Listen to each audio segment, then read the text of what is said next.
Bonjour, très heureux de m'adresser à vous par ce moyen et au travers de ce moment, j'aimerais partager une parole qui me tient à cœur et qui m'encourage et qui a toute sa valeur.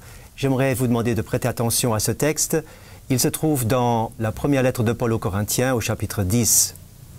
Les tentations, les épreuves, c'est le même mot d'ailleurs qui est utilisé, les tentations que vous avez connues ont toutes été celles qui se présentent normalement aux hommes. Mais Dieu est fidèle à ses promesses et il ne permettra pas que vous soyez tentés ou éprouvés au-delà de vos forces. Mais au moment où surviendra l'épreuve, il vous donnera la force de supporter et ainsi le moyen d'en sortir. Ce texte est pour moi particulier et encourageant pour tout un chacun, car un jour ou l'autre nous passons tous par l'épreuve d'une manière ou d'une autre. Mais la différence se fera lorsque le croyant, le chrétien, celui qui a Dieu dans sa vie, passe par l'épreuve. Il a effectivement un plus. Nous l'avons lu tout à l'heure, Dieu ne permettra pas que nous soyons éprouvés au-delà de nos forces. Mais avec l'épreuve, il nous donne le moyen d'en sortir. Au travers de l'épreuve, voyez-vous, Dieu nous prouve toujours sa fidélité. Le témoignage de ma vie, c'est un témoignage à la fidélité de Dieu. Dieu a été fidèle jour après jour, depuis le moment où je lui ai confié ma vie.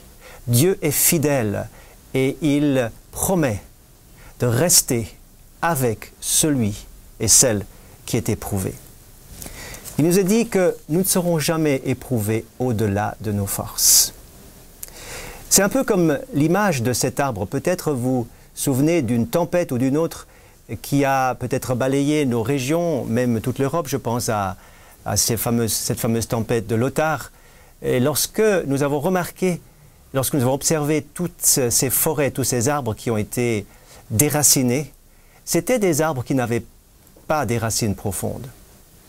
Or, les arbres qui ont des racines profondes, en général, plient dans le vent contraire, plient dans l'épreuve, plient dans l'ouragan qui passe, dans le vent contraire, mais dès que le vent a passé, l'arbre se relève.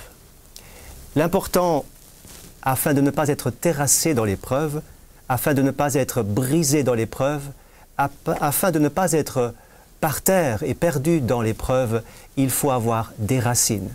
Il faut avoir des racines ou, comme Jésus dira, un fondement. Jésus parlera de cette même épreuve en disant que notre vie est construite comme une maison qui a un fondement. Et lorsque l'épreuve vient, lorsque l'eau se jette ou lorsque le vent se jette contre cette maison, elle tiendra debout parce que justement le fondement existe. Il y a un fondement. Ce fondement, c'est la prise en compte de la parole de Dieu. C'est mettre en pratique ce que Jésus dit. Pas seulement l'entendre, y croire, mais c'est mettre en pratique. C'est cela qui nous donne des racines et un fondement.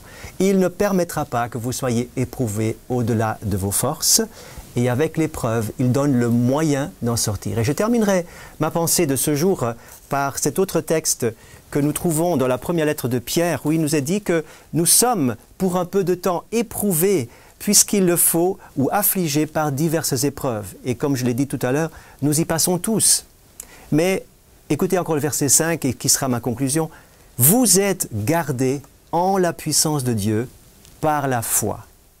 Le chrétien qui a une racine, qui a un fondement, est gardé dans la puissance de Dieu par la foi, par sa confiance. Il a mis sa main dans la main de Dieu. Et quand un malheureux crie, l'Éternel entend et il le délivre de toutes ses détresses. Je vous encourage à mettre votre confiance, toute votre confiance, dans la parole de l'Éternel. Dieu est fidèle, il ne permettra pas que vous soyez éprouvés au-delà de vos forces. Avec l'épreuve, il donne le moyen d'en sortir afin que nous puissions la supporter. Bon courage à chacun.